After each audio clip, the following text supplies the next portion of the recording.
స్థానిక గోకవరం రోడ్లో గల కాపు కళ్యాణ మండపంలో జ్యోతుల నవీన్ ఆధ్వర్యంలో జ్యోతుల నెహ్రూ ఫౌండేషన్ వారు నిర్వహిస్తున్న ఉచిత టెట్ మరియు డిఎస్సి కోచింగ్ సెంటర్ను ప్రారంభించిన కాకినాడ జిల్లా collector Shan Mohan Sagili TET DSC books విద్యార్థులకు పంపిణీ చేసిన శాసన మండలి ప్రతిపక్ష నేత మాజీ మంత్రి యానమల రామకృష్ణుడు ముఖ్య అతిథులుగా హాజరైన ఎమ్మెల్యే జ్యోతుల నెహ్రూ, ఎమ్మెల్యే పరుపుల సత్యప్రభ, పీఠాపురం జగ్గంపేట జనసేన ఇన్ఛార్జీలు మరిరెడ్డి శ్రీనివాస్, తుమ్మలపల్లి జగ్గంపేట నియోజకవర్గ బీజేపీ ఇన్ఛార్జ్ దట్ల కృష్ణవర్మ ఈ సందర్భంగా జిల్లా కలెక్టర్ మాట్లాడుతూ ఎమ్మెల్యే జ్యోతుల నెహ్రూ సేవా నిరావేదితో మంచి కార్యక్రమం తీసుకున్నారని, మీ బంగారు భవిష్యత్తుకు బాటలు వేస్తూ ఉచిత కోచింగ్ సెంటర్ ఏర్పాటు చేయడం జరిగిందని, దీనిని ప్రతి ఒక్కరూ సద్వినియోగం చేసుకోవాలని, టీచర్లుగా ఉద్యోగాలు సాధించాలని అన్నారు.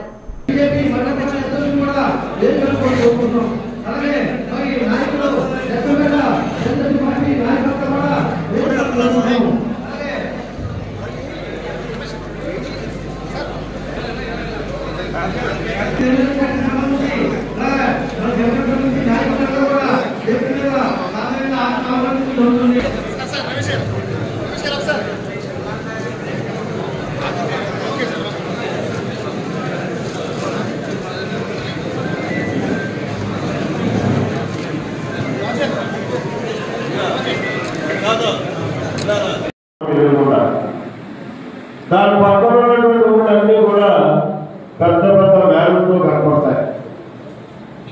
1 కిలోమీటర్ కింద దిగితే తెలుస్తుంది మన నియోజకవర్గం ఏంటో, మన నియోజకవర్గం యొక్క పరిస్థితులు ఏంటో, మన ఆర్థిక స్థితిగతులు ఏంటో, ఏ వనరులు మనం అందిపుచ్చుకోగలుగుతున్నామో అన్నది.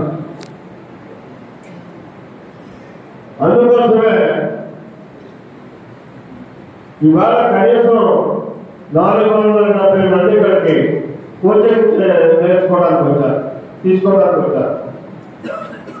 ఈ 470 మందిలో 470 మంది కూడా రేపు ఉద్యోగాలు కొట్టాలి. ఇందులో నుంచి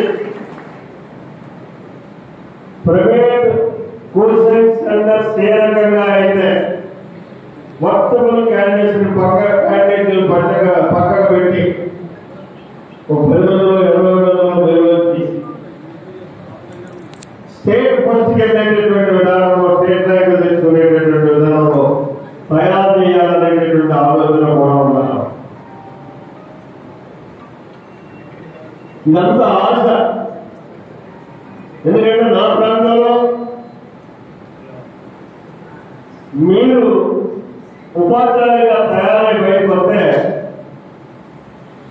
మన ప్రాంతానికి విద్యాదానాలు అందిస్తారు, విద్యావంతమైనటువంటి సమాజాన్ని ఇస్తారు అనేటటువంటి ఒక ఆశతోటి ఈ కార్యక్రమాన్ని నేను చేయడం జరుగుతుంది.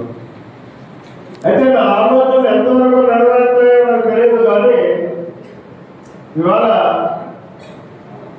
ఈ నియోజకవర్గంలో నన్ను నమ్ముకుని 4 సార్లు శాసనసభ్యుడిగా ఎన్నిక చేశారు.